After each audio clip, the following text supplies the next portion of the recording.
প্রিয় শিক্ষার্থীরা, আজকে আমরা একটা কঠিন টপিক নিয়ে আলোচনা করব। কঠিন বলতে কি? কঠিন বলতে হচ্ছে এটা তোমাদের বুঝতে এবং মুখস্থ করতে অসুবিধা হয়। এটা হচ্ছে আমাদের প্রথম অধ্যায়ের পাঠ ২ অমেরুদণ্ডী প্রাণীর শ্রেণীবিন্যাস নিয়ে আজকে আমরা আলোচনা করব। তো আমরা দেখেছিলাম যে এখানে ২ ধরনের প্রাণীর কথা বলা হচ্ছে। একটা হচ্ছে মেরুদণ্ডী প্রাণী এবং আরেকটি হচ্ছে অমেরুদণ্ডী প্রাণী। তো এখানে আমরা যেটা নিয়ে আলোচনা করব সেটা অমেরুদণ্ডী প্রাণী নিয়ে। তো আমরা মেরুদণ্ডী প্রাণী এটা এটা কি আমরা জানি, তাই না? যার মেরুদণ্ডী আছে সেটা হচ্ছে মেরুদণ্ডী প্রাণী। আর অমেরুদণ্ডী প্রাণী বলতে বোঝায় যার কি নেই, যার মেরুদণ্ড নেই। তো অমেরুদণ্ডী প্রাণী কোনগুলো এবং মেরুদণ্ডী প্রাণী কোনগুলো সেগুলো আমরা জানবো। তো এখানে আমরা দেখেছিলাম কি টোটাল কত ৩৩ ধরনের পর্ব রয়েছে, তাই না? তার ভিতরে প্রধান যে পর্ব সেটা কয়টা? সেটা হচ্ছে ৯টি প্রধান পর্ব আছে বা ৯টি মেজর পর্ব আছে, তাই না? আর নন মেজর কয়টি? বাকিগুলা। তা ৯টার ভেতরে প্রথম যে ৮টি সেই ৮টি কি ছিল? ৮টি ছিল হচ্ছে অমেরুদণ্ডী, তাই না? অমেরুদণ্ডী ছিল প্রথম ৮টি। আর শেষের একটি ওইটা কি ছিল মনে আছে? ওইটা ছিল হচ্ছে মেরুদণ্ডী প্রাণী, তাই না? আশা করি মনে আছে তোমাদের। এখন দেখো অমেরুদণ্ডী প্রাণী কাকে বলে। আমরা এখানে সবকিছু চিত্রের মাধ্যমে দেখব এবং যাদের একটু ভয় করে তারা হয়তো একটু ভয় পেতে পারো চিত্র দেখে। তো ভয় পাওয়ার কিছু নাই, ঠিক আছে? তোমরা একটু চিত্র দেখে বোঝার চেষ্টা করো, দেখবা তোমরা কখনোই কিছু ভুলবা না। তাহলে দেখো অমেরুদণ্ডী প্রাণী বলতে কাকে বলে? যার দেহে মেরুদণ্ড নেই, ঠিক আছে? তাকে অমেরুদণ্ডী প্রাণী বলে। এখন মেরুদণ্ডী কি থাকে? মেরুদণ্ড অনুপস্থিত থাকে, মানে মেরুদণ্ড থাকে না। অধিকাংশের দেহ গঠন সরল। সরল বলতে বোঝায় যে ওখানে জটিল গঠন নাই, তার মানে তোমার খুব বেশি টিস্যু বা অঙ্গ প্রত্যঙ্গ এইগুলো নাই, জটিল জটিল অঙ্গ প্রত্যঙ্গ এইগুলা নাই, ঠিক আছে? তারপর প্রাণী জগতের সংখ্যাগরিষ্ঠ সংখ্যাগরিষ্ঠ হচ্ছে অমেরুদণ্ডী প্রাণী।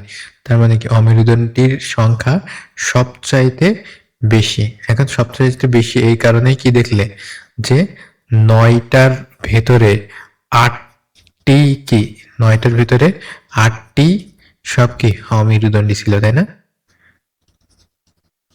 আচ্ছা, ৮টি ছিল অমেরুদণ্ডী এবং এরা কিন্তু সব জায়গায় বাস করে, স্থলে যেমন জলজ এবং সামুদ্রিক সব ধরনের পরিবেশেই বসবাস করে। দেখো, ভয় পেও না যেন। এটা কিসের মেরুদণ্ড জানো তুমি?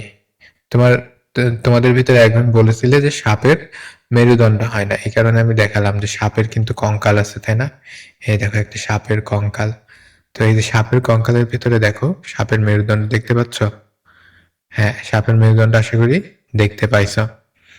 আচ্ছা, আর এই হচ্ছে মাথা। যাই হোক, তারপরে দেখো অমেরুদণ্ড প্রাণী আমরা প্রথমে দেখেছি যে ৮টি পর্বে ভাগ করা হয়েছে। এখন প্রথম যে পর্বটা রাখা হয়েছে সেটা কি ছিল? সেটা ছিল হচ্ছে পরিফেরা। তার মানে প্রথম দিকে একেবারে অনুন্নত প্রাণী রাখা হয়েছে, ঠিক আছে? আস্তে আস্তে আমরা উন্নত প্রাণীগুলো দেখব। পোরাস মানে হচ্ছে ছিদ্র, ঠিক আছে? এই যে পোরাস এই শব্দটা মানে হচ্ছে ছিদ্র, এমন ছিদ্র, ঠিক আছে? দেখো তো, এটা হচ্ছে স্পঞ্জ। দেখো ছিদ্র ছিদ্র দেখতে পাচ্ছ? হ্যাঁ, এখানে সব ছিদ্র, তাই না? এই ছিদ্রের ভেতর দিয়ে কি সব পানি প্রবেশ করে। দেখো অসংখ্য ছিদ্র থাকে, বুঝতে পারছো? নিচের ছবিটা দেখো, নিচের ছবিতেও কিন্তু অসংখ্য ছিদ্র। আমি তোমাদেরকে ছবিগুলো দিয়ে দেবো, তোমরা জুম করে দেখবা যে এখানে প্রচুর ছিদ্র আছে। তো এটা হচ্ছে দেহ গঠন অত্যন্ত সরল। অত্যন্ত সরল বলতে কি এদের প্রকৃত কোনো টিস্যু নেই, ঠিক আছে? এদের প্রকৃত কোনো টিস্যু নেই, এই কারণে এরা কি এরা হচ্ছে সরল। তার মানে এদের নিজস্ব কোনো অঙ্গ প্রত্যঙ্গ টিস্যু কিছুই নাই। তো এদের বেশিরভাগই হচ্ছে কি জলজ, বিশেষ করে সামুদ্রিক প্রাণী। তার মানে বেশিরভাগই সমুদ্রে থাকে, ঠিক আছে? দেহে পানি প্রবাহের ব্যবস্থা আছে। তার মানে যেহেতু এখানে স্পোর আছে, তাই না? স্পোর বা ছিদ্র আছে, এই ছিদ্রের ভিতর দিয়ে কি যাবে? পানি যাতায়াত করবে, বোঝা গেছে? তো এই যে প্রথমে যেটা দেখছো স্পঞ্জ, স্পঞ্জিলা, তাই না? এটা হচ্ছে স্পঞ্জিলা। তোমরা স্পঞ্জ এই নামটা শুনছো, তাই না? স্পঞ্জ মানে কি, যে ছিদ্রযুক্ত, অর্থাৎ যার ভেতরে কি পানি সহজে প্রবেশ করবে এমন। আচ্ছা, তারপরে সাইকন, এই যে এইগুলো দেখছো জলের ভেতরে এমন। তোমরা যদি সমুদ্রের জলের নিচের চিত্র দেখো, তাহলে অবশ্যই এই সাইকনটা দেখতে পাবে। বুঝতে পারছো? তারপরে দেখো, তারপরে হচ্ছে নিডারিয়া। নিডারিয়া দেখো, নিডারিয়া বলতে কি বোঝাচ্ছে? আহ নিডোস। এই যে নিডোস মানে কি, দংশন। তার মানে কি, এদের একটা নিডোসাইট থাকে। নিডোসাইট মানে কি আমরা বুঝি, নিডোসাইট মানে হচ্ছে দংশন কোষ। দংশন কোষ বলতে বোঝায় যে কোষ দ্বারা তারা কি করে, দংশন করে। যে কোষ দ্বারা তারা আহ ঝুলে থাকে, বা যে কোষ দ্বারা তারা আটকে থাকে। দংশন করা মানে কি, কামড়াই দেওয়া, তাই না? তো এই যে দংশন কোষ থাকে, এই কোষ দিয়ে তারা কি করে, অ্যাটাচ হয়। ঠিক আছে, এই যে এদের কি নিডোসাইট, সবই হচ্ছে নিডোসাইট দিয়ে গঠিত। তার মানে এরা কোনো কিছুতে সহজে আটকে থাকতে পারে। এই যে তুমি প্রথমে যেই চিত্রটা দেখছো, এটাকে কি বলা হয়? এটাকে বলা হয় হচ্ছে হাইড্রা। তুমি মাথার অংশ বা লেজের অংশ যেখান থেকে কেটে দাও না কেন, সেই জায়গাটা, যেই অংশটুকু তুমি কেটে দিয়েছো, ওই অংশটুকু আবার রিজেনারেট হবে। ঠিক আছে, ওইটা আবার পুনরায় তৈরি হবে, পুনরায় সৃষ্টি হবে। তুমি যে অংশটাই কেটে দাও না কেন, সেই অংশটা আবার পুনরায় কিন্তু সৃষ্টি হবে বা তৈরি হবে। বুঝতে পারছো? তারপরে দেখো, এদের বৈশিষ্ট্য হচ্ছে রেডিয়াল প্রতিসাম্যযুক্ত। তোমরা প্রতিসাম্যতা পড়বে যখন একাদশ দ্বাদশ শ্রেণীতে উঠবে। একাদশ দ্বাদশ শ্রেণীর জীববিজ্ঞানে প্রতিসাম্যতা, এটা খুবই বিস্তারিতভাবে দেওয়া আছে। প্রতিসাম্যতা বলতে বোঝায় যে সিমিলারিটি পার্ট, কতগুলা সিমিলার পার্ট আছে। ঠিক আছে, তো এটা হচ্ছে রেডিয়াল প্রতিসাম্য। আচ্ছা, রেডিয়াল প্রতিসাম্য মানে কি সেটা আমরা দেখব। রেডিয়াল বলতে এখানে বোঝাচ্ছে যে তোমার প্রায় অলমোস্ট সেম, তুমি যদি মাঝখান থেকে কাটো তাহলে অলমোস্ট সেম জিনিস তুমি পাবে, অলমোস্ট সেম অংশ তুমি পাবে। তারপরে এর একটি মাত্র মুখছিদ্র থাকে। ঠিক আছে, এর গায়ে কিন্তু স্পঞ্জের মতো অমন ছিদ্র নাই, কিন্তু এদের মুখছিদ্র মাত্র একটি থাকে। ঠিক আছে, এদের দেহ দ্বি-স্তর বিশিষ্ট। তার মানে এদের যে দেহ সেটা দ্বি-স্তরের। ঠিক আছে, আবার কিছু কিছু দেহ থাকে সেইগুলো থাকে ত্রি-স্তর বিশিষ্ট। ঠিক আছে, তো এর ভেতরে আমরা এখন সেই সম্পর্কে বিস্তারিত জানবো। তোমরা একাদশ দ্বাদশ শ্রেণীতে উঠলেই সেগুলা বিস্তারিত পাবে। তো তোমাদের যতটুকু দরকার ততটুকুই তোমাদেরকে পড়তে হবে।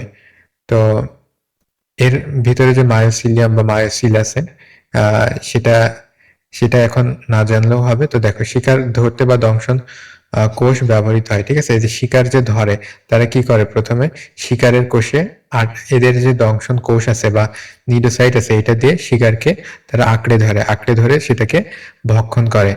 তো ভিডিওটা তোমাদেরকে দেখাবো যে কিভাবে এই যে হাইড্রা এটা শিকার করে। ঠিক আছে, তো এই যে প্রথম যেটা দেখলাম এটা হচ্ছে হাইড্রা ছিল। তারপরে এই যে এটা এটা কি ছিল, এটা হচ্ছে জেলিফিশ। তোমরা দেখতে পাচ্ছ জেলিফিশ, দেখতে কিন্তু খুবই সুন্দর, তাই না? আর এটা হচ্ছে ওবেলিয়া। ঠিক আছে, ওবেলিয়া দেখছো, একটা উদ্ভিদের মতো দেখতে, কিন্তু এটা কি একটা প্রাণী। বুঝতে পারছো, উদ্ভিদের মতো দেখতে একটা প্রাণী। তো এইগুলো সবই কিন্তু বেশিরভাগই কি সামুদ্রিক, তাই না? সমুদ্রে তোমরা দেখতে পাবে, তবে এগুলা মিঠা পানিতেও কিছু কিছু দেখা যেতে পারে। আশা করি এতটুকু ক্লিয়ার। তো এতটুকু যদি ক্লিয়ার হয়, চলো আমরা হাইড্রা নিয়ে তো কিছু জানলাম। এই যে এটা এটা হচ্ছে তোমার গল্পের হাইড্রা। ঠিক আছে, আচ্ছা, দেখে কি ভয় লাগে? আচ্ছা, এটার নাম অনুসারে কি ওইটাকে নামকরণ করা হয় হচ্ছে হাইড্রা। তো এই হাইড্রা, এই যে হাইড্রাটা, এটা কিন্তু গল্পের হাইড্রা। এমন রাক্ষস ছিল বা এমন কি বলবো, এটাকে দানব ছিল। তো এই দানবটা কি করে, এই দানবটা আক্রমণ করে, শহরে দেশে আসে, কিন্তু হারকিউলিস এই দানবটাকে মারে। তো এই দানবটাকে যখন একটা মাথা কাটা হয়, তখন আর একটা মাথা গজায়। ঠিক আছে, যত করে মারা হবে এর ততগুলা মাথা গজাবে। ঠিক আছে, তুমি একটা মাথা কাটিয়ে দিবা, আর একটা মাথা কিন্তু গজাবে। ঠিক আছে, তুমি যদি সবগুলা মাথা কাটো তাহলে আবার সবগুলা মাথা গজাবে। তো এদেরকে মারা বা নির্মূল করা কিন্তু সম্ভব না। তো ওই যে বৈশিষ্ট্যটা, রিজেনারেশনের যে বৈশিষ্ট্যটা ওইটা থাকার কারণে এটাকে নামকরণ করা হয় কি হাইড্রা, ওইটার নাম অনুসারে। তারপরে এই যে জেলিফিশ সম্পর্কে একটু দেখো। জেলিফিশ যেটা হচ্ছে নিডারিয়ার, তো জেলিফিশের ভেতরে কিন্তু কোনো ব্রেন নেই, ঠিক আছে? এর এর এর রক্ত সঞ্চালন কোনো ব্যবস্থা নেই, এর কোনো ব্রেন নেই, এর কোনো তোমার কোনো অঙ্গ প্রত্যঙ্গ কিন্তু স্পেশালি কিছু নাই, বুঝতে পারছো? ব্রেনলেস একটা প্রাণী। তো জেলিফিশ দেখতে সুন্দর কিন্তু ব্রেনলেস। তুমি কাউকে যদি অপমান করতে চাও সম্মানের সাথে, তাকে কি জেলিফিশ বলতে পারো? আচ্ছা, তারপরে দেখো প্লাটিহেলমিনথেস। প্লাটিহেলমিনথেস মানে কি? প্লাটি মানে হচ্ছে চ্যাপ্টা, ঠিক আছে? দেখো এটা কিন্তু চ্যাপ্টা, এই যে চ্যাপ্টা ধরনের হয়, এই যে চ্যাপ্টা ধরনের হয়। তো প্লাটিহেলমিনথেস মানে হচ্ছে, প্লাটি মানে চ্যাপ্টা, হেলমিনথেস মানে কৃমি। প্লাটিহেলমিনথেস মানে চ্যাপ্টা, কৃমি। তো এদের দেহটা কি হয়? এদের দেহটা হয় হচ্ছে চ্যাপ্টা, ঠিক আছে? ফিতার মতো হয় এদের দেহ, চ্যাপ্টা ফিতার মতো হয়। এদের দেহ গহ্বর নেই, তার মানে দেহের ভিতরে কোনো কি নেই, কোনো গহ্বর বা ফাঁকা জায়গা নেই, বুঝতে পারছো? অধিকাংশ পরজীবী, এই এই টার্মটা ইম্পর্টেন্ট, সবাই মনে রাখবে। পরজীবী মানে কি? যারা অন্যের দেহের বা অন্যের আহ শরীরে বসবাস করে, ঠিক আছে? তো কৃমিটা কি করে? কৃমি মানুষের অন্ত্রে বা মানুষের শরীরে, মানুষের আহ বা যে কোনো প্রাণীর, ঠিক আছে, অন্ত্রে বসবাস করে। তো এর ভিতরে শ্বাসতন্ত্র এবং রক্ত সংবহন তন্ত্র নেই, বিশেষ করে কিসের উপরে? প্লাটি হেলমিনথেসের উপরে। তো হেলমিনথেস মানে কি? কৃমি, ঠিক আছে, মনে রাখবা। তো এখানে তুমি যেটা দেখছো সেটা কি? ফ্যাসি ফ্যাসিওলা, ঠিক আছে, ফ্যাসিওলা। আচ্ছা, তারপরে দেখো টাইনিয়া। দেখো টাইনিয়া নামক একটা কৃমি আছে, এই কৃমিটা দেখো কেমন হয়। এই যে এদের এদের ভিতরে কিন্তু কোনো পরিপাক তন্ত্র বা রক্ত সংবহন তন্ত্র থাকে না, ঠিক আছে? তো এই যে এরা মানুষের উপরে বা বিভিন্ন প্রাণীতে কিন্তু থাকে, ওই প্রাণী থেকে কি আবার মানুষের শরীরে যায়, বুঝতে পারছো কেমন কৃমিটা দেখতে? আরো ভয়ঙ্কর কৃমি দেখবো আমরা সামনে। দেখো নেমাটোডা। নেমা নেমা মানে কি? নেমা মানে হচ্ছে সুতা। নেমা মানে হচ্ছে সুতা, ঠিক আছে? তো নেমাটোডা মানে কি? নেমাটোডা মানে মানে সুতার মতো প্রাণী, ঠিক আছে? দেহ কেমন হয়? নলাকার। নলাকার বলতে তো সবাই বোঝো, নলাকার কেমন মানে নলের মতো আর কি, ঠিক আছে? নলাকার মানে নলের মতো। আচ্ছা, এই যে দেখতে পাচ্ছ নলাকার, দেহ হচ্ছে নলাকার। তো এই যে এটার কি? এদের দেহ গহ্বর আছে, তার মানে দেহের ভিতরে ফাঁকা জায়গা আছে। তার মানে এই যে নলাকার না, এর ভিতরে কিন্তু ফাঁকা জায়গা আছে। আবার এদের পরিপাক নালী কিন্তু আছে, তার মানে এরা খাবার পরিপাক করে, আবার সেটা এক্সক্রিটরি পোর দিয়ে বের বের হয়ে যায়, ঠিক আছে, খাওয়ার পর। অধিকাংশ কিন্তু পরজীবী। পরজীবী মানে কি? অন্য জীবের উপর নির্ভরশীল। পরজীবী মানে হচ্ছে অন্য জীবের উপর নির্ভরশীল। এই যে তোমার প্লাটিহেলমিনথেস যেটা, এটাও কিন্তু অধিকাংশই বা সব থেকে বেশি সংখ্যক পরজীবী আছে। আর এটাও নেমাটোডা, এটাও অধিকাংশই কিন্তু পরজীবী। এই দেখো তুমি চোখের ভেতরে দেখো লোয়া লোয়া, এই যে একটা আহ কৃমি তুমি দেখতে পাচ্ছ, কৃমি মতো, এটা হচ্ছে লোয়া লোয়া, ঠিক আছে? এটা হচ্ছে নেমাটোডা, এটাকে বলা হয় লোয়া লোয়া। তো এই যে দেখো চোখের ভিতরে কেমন ভয়ঙ্কর একটা অবস্থা না? চোখের ভিতরে কৃমি যাওয়া কেমন ভয়ঙ্কর একটা অবস্থা, চিন্তা করো তুমি। আচ্ছা, তো আসলে কেমন লাগলো তোমার যে ফিলিংস বা অনুভূতি, এটা একটু কমেন্ট করে জানাও। আর অ্যানিলিডা যেটা, অ্যানিলিডা মানে কি? অ্যানিলিডা মানে অ্যানালাস মানে হচ্ছে বলয়, ঠিক আছে? এই যে বলয় বলতে কি দেখো, এই যে এদের একের পর এক কি মনে হচ্ছে জানো, একটার পর একটা দিয়ে সাজানো, ঠিক আছে? তো এই জন্য এতে কি কি বলা হয়? বলয়। এদের দেহ খণ্ডিত, এই যে সেগমেন্টেড, এই যে দেখো কতগুলা খণ্ড দেখছো, কতগুলা খণ্ড। এই একটা, এটা কি? এটা কিছু না, যোগ বলো তো? এটা হচ্ছে যোগ। যোগ কি করে? যোগ হচ্ছে রক্ত শোষণ করে, বুঝতে পারছো? রক্ত খায় এরা। তো এরা এরা হচ্ছে তা কি বলতে পারে এদের, এরা পরজীবী বলতে পারো, তাই না? রক্ত খাওয়ার উপরে নির্ভর করে। তো গরু ছাগল বলো, মানুষ বলো, কিংবা পশু পাখির বলো, এরা তাদের গায়ের সাথে আটকে রক্ত শোষণ করে, ঠিক আছে? প্রকৃত দেহ গহ্বর আছে। তো এদের দেহের ভেতরে গহ্বর বা দেহের ভেতরে ফাঁকা জায়গা থাকে। এরা ত্বক দিয়ে শ্বাস প্রশ্বাস গ্রহণ করে।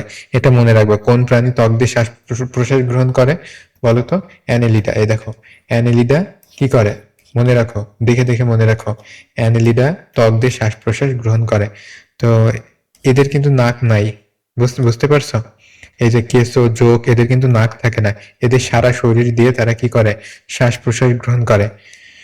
রক্ত সংবহন তন্ত্র বিদ্যমান। হ্যাঁ, রক্ত সংবহন তন্ত্র বিদ্যমান। এই যে কেঁচো, জোঁক, এরা কি? এদের ভেতরে রক্ত সংবহন তন্ত্র থাকে। বুঝতে পারছো? এই যে কেঁচো, কেঁচো কিন্তু খুবই উপকারী মাটির জন্য।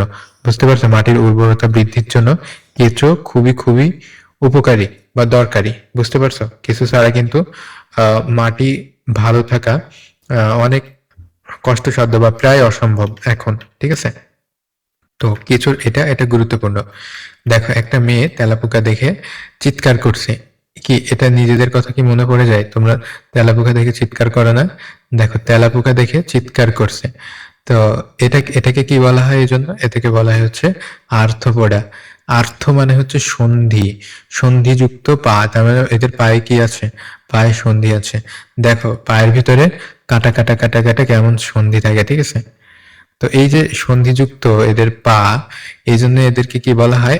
আর্থ্রোপোডা। মনে থাকবে, সন্ধিযুক্ত পা, এই কারণে এদের বলা হয় হচ্ছে আর্থ্রোপোডা। এদের দেহ খণ্ডিত। ঠিক আছে? এদের দেহ খণ্ডিত মানে বিভিন্ন খণ্ডে বিভক্ত। জোড়া যুক্ত পা, তার মানে এদের এই যে পায়ের পা জোড়া, এক জোড়া দুই জোড়া মানে আহ, সামনের দুই জোড়া এইভাবে আছে। তার মানে জোড়া জোড়া আকারে আছে। ঠিক আছে? তার মানে তিনটা পা এমন হবে না, জোড়া যুক্ত পা। ঠিক আছে? চারটা পা হতে পারে, আটটা পা হতে পারে, এমন জোড়া যুক্ত। বহিঃকঙ্কাল থাকে।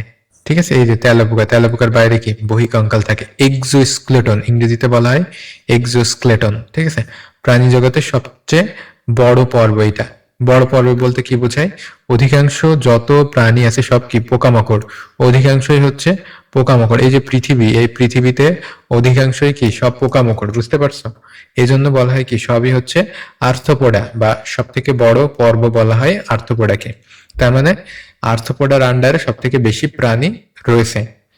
এই পৃথিবীতে অধিকাংশ প্রাণী সব আর্থ্রোপোডা, এটা বলতে পারো।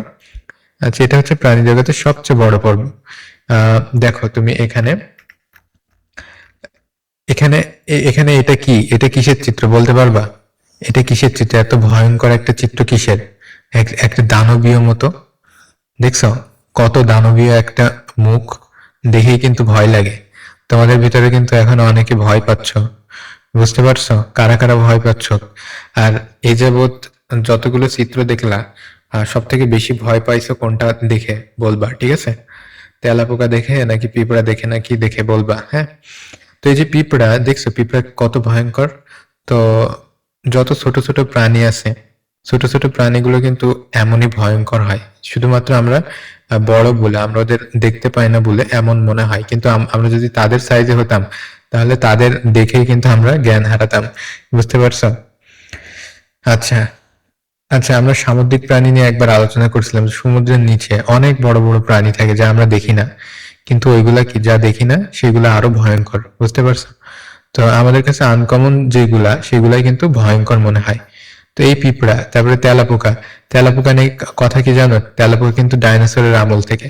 বুঝতে পারছো কত কোটি কোটি বছর ধরে তেলাপোকা জীবিত আছে। হ্যাঁ, বুঝতে পারছো কিভাবে জীবিত আছে? এরা কত আহ কষ্ট সহ্য করতে পারে, বা কত আহ এদের যে অ্যাবিলিটিটা, টিকে থাকার অ্যাবিলিটি বা টিকে থাকার যোগ্যতা, সেটা কত বেশি। বুঝতে পারছো? তো আমাদেরও কি, আমাদেরও টিকে থাকতে হবে। ঠিক আছে? প্রতিযোগিতায় টিকে থাকতে হবে, যেমন কি তেলাপোকা প্রতিযোগিতায় টিকে রয়েছে। ঠিক আছে?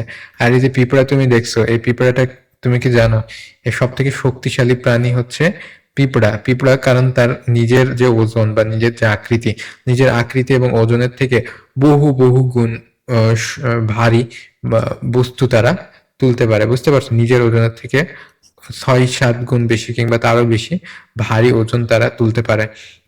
মানুষ হলে কি পারবে? মানুষ কিন্তু নিজের ওজনের থেকে বেশি ওজন তুলতে পারাটা আসলে বেশ কষ্টসাধ্য বা পসিবল না, এমন একটা ব্যাপার। ঠিক আছে? আর এই যে প্রজাপতি, প্রজাপতি তুমি চেনো তো, তাই না? প্রজাপতি কত সুন্দর হয়, কিন্তু প্রজাপতি সুন্দর হওয়ার আগে তারা কিন্তু এমন শুঁয়োপোকা থাকে। তোমরা কিন্তু এই প্রজাপতিটাকে কি করো? এই প্রজাপতিটাকে অনেক তারিফ করো, অনেক প্রশংসা করো, তাই না? অনেক প্রশংসা করো, কিন্তু কারণ এর রূপের জন্য। কিন্তু তার আগে কি থাকে, এরা এরা কিন্তু তার আগে শুঁয়োপোকা থাকে, বুঝতে পারছো?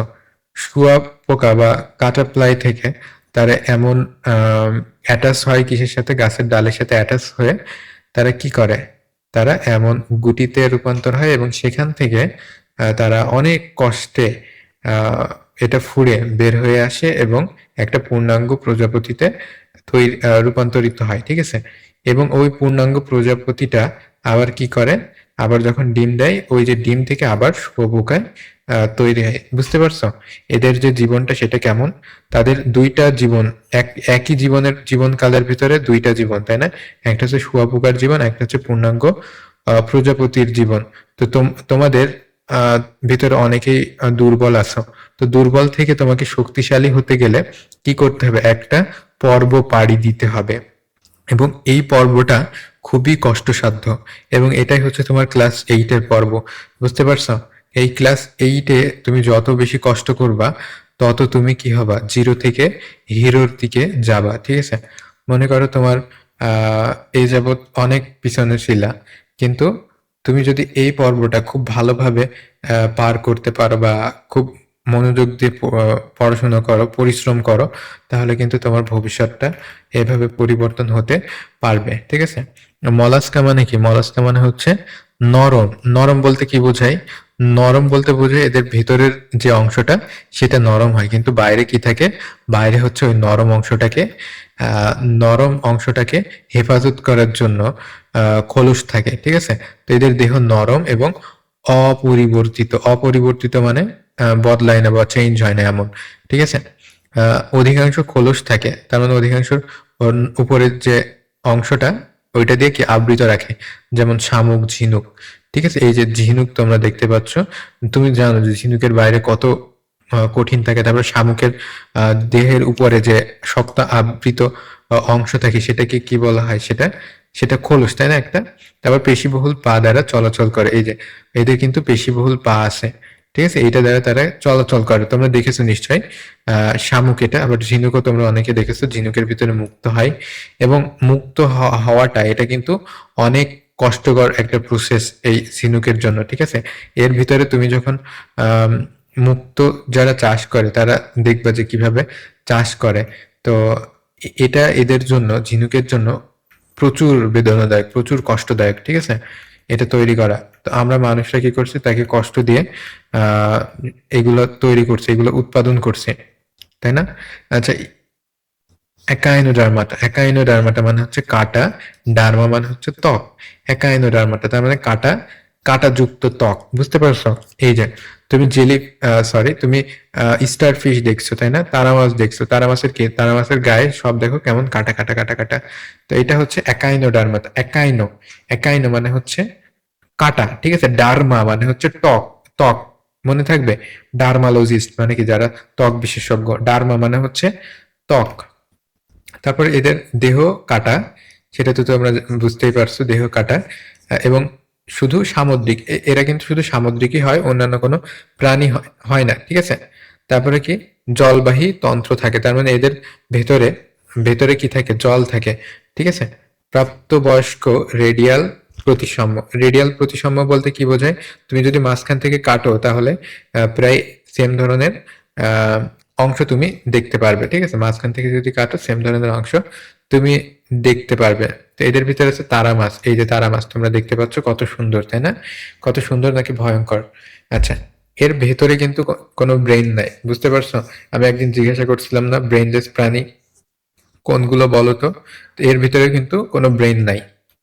তারপরে সিআরসি, এই যে কাটা কাটা কাটা কাটা মনে হচ্ছে একটা ফলের মতো একটা অংশ, কিন্তু এটা কি, এটা আসলে একটা প্রাণী, ঠিক আছে? আমি বিয়ার গ্রিলস এর যে এপিসোড গুলা ছোটবেলায় যখন দেখছিলাম, তখন কি, তখন এমন অংশ ছিল, তোমরা হয়তো বিয়ার গ্রিলস বা ওইগুলা হয়তো দেখো নাই, তাই না?